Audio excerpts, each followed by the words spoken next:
La montagne, ses skieurs et ses canons à neige. Accessoires indispensables pour la plupart des stations françaises qui investissent chaque année toujours plus dans la production de neige de culture.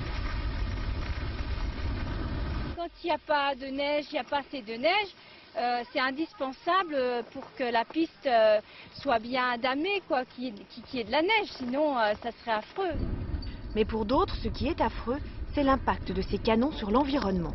Car derrière, il y a des usines où des compresseurs mélangent l'air et l'eau pour alimenter les canons à travers des canalisations souterraines.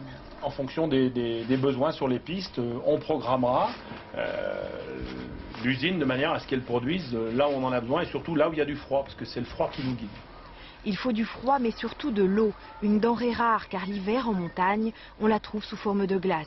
La solution, creuser des bassins de plusieurs milliers de mètres cubes pour stocker l'eau nécessaire au canon. Ce qui dénature le paysage, comme ici dans le Vercors, un massif calcaire où aucun lac naturel n'a jamais pu se former. C'est vrai que certaines retenues dans le paysage créent des cicatrices qui sont quasiment irréversibles. Autre atteinte au paysage, certains canons sont fixes et restent plantés là tout l'été. Mais la plupart des skieurs ne s'en inquiètent pas. On n'est pas là pour regarder les canons à neige, on veut surtout glisser. Car des pistes comme celle-ci, avec des cailloux et des plaques de terre, les skieurs n'en veulent plus.